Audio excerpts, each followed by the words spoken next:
Voilà, c'est fait. Apple a enfin dévoilé ce qu'il avait dans sa besace en matière d'intelligence artificielle.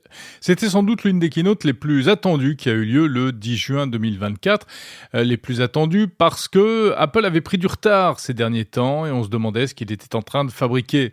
On savait bien que la marque à la pomme préparait quelque chose de lourd et avait les moyens de nous surprendre, avec notamment ses microprocesseurs hyper puissants, capables de faire tourner localement sur les appareils des grands modèles de langage sans forcément recourir à toute la puissance du cloud.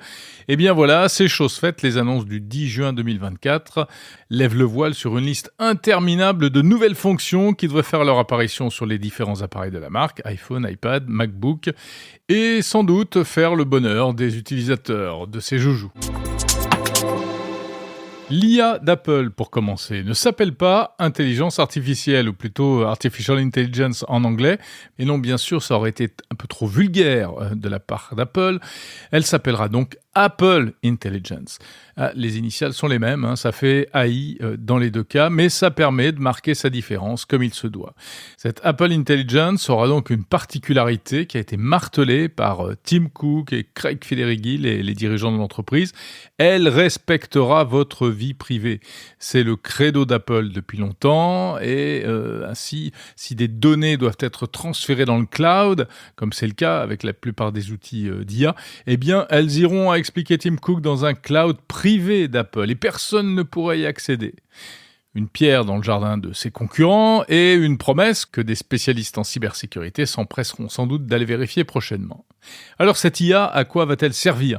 Eh bien, on va retrouver des choses en fait qu'on a commencé à voir apparaître sur pas mal de plateformes, comme la possibilité de résumer facilement des textes d'un simple clic, par exemple des emails, une aide à la rédaction pour vérifier des tournures de style, structurer un propos, reformuler un message dans un style formel ou au contraire amical, etc. L'IA pourra également, et ça c'est plutôt nouveau en revanche, trier les notifications pour afficher en priorité les plus importantes et éventuellement masquer celles qui le sont moins. Les messages vocaux pourront être automatiquement transcrits en texte et résumés. Et puis, un générateur d'emoji, baptisé Genmoji, permettra de créer, si on en a besoin, des petites figures pour illustrer, agrémenter ces messages totalement sur mesure. On pourra d'ailleurs générer des images automatiquement à partir d'un texte, comme on le fait par exemple sur DALL-E ou Midjourney. Alors cette Apple Intelligence va bien entendu profiter à l'assistant vocal Siri.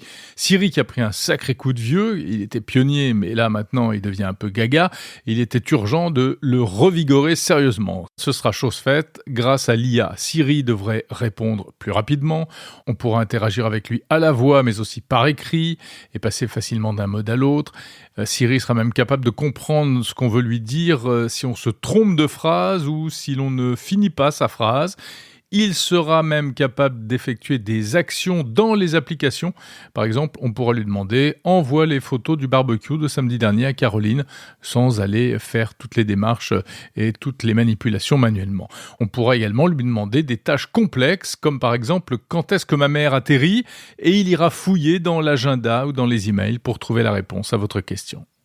Enfin, des fonctions supplémentaires devraient arriver, mais plus tard, en 2025 par exemple, Siri sera capable de faire des retouches d'images avec des instructions qu'on lui donnera vocalement.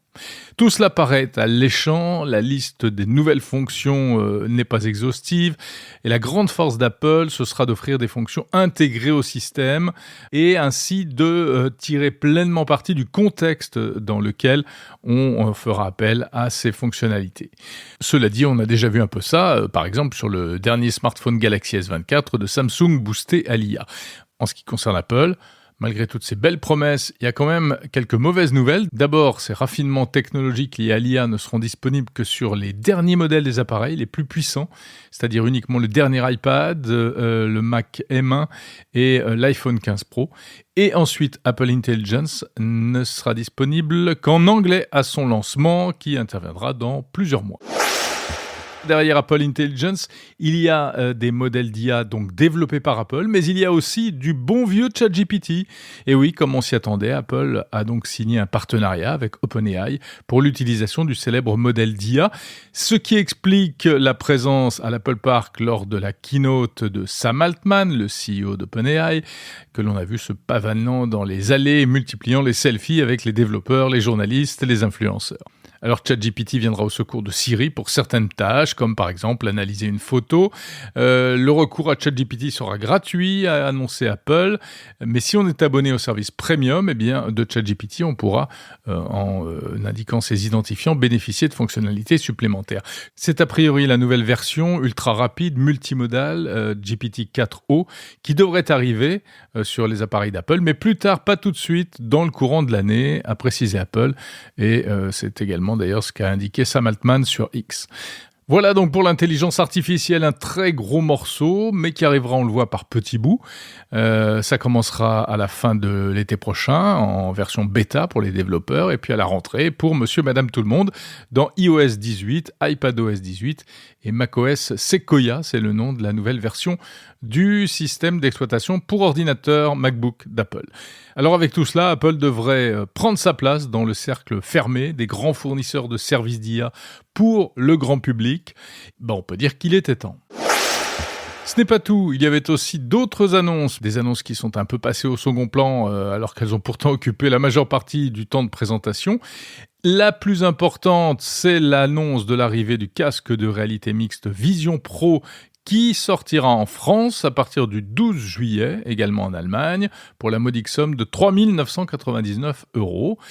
Et puis d'autres nouveautés enfin concernant iOS 18 et iPadOS 18, comme la possibilité de programmer l'envoi de messages et de recevoir des messages non urgents via la connexion satellitaire, une personnalisation de l'écran d'accueil de l'iPhone complètement réinventé, enfin avec plein de possibilités nouvelles, ou encore une nouvelle application de gestion des mots de passe pour les utilisateurs de produits Apple, ça s'appellera Passwords.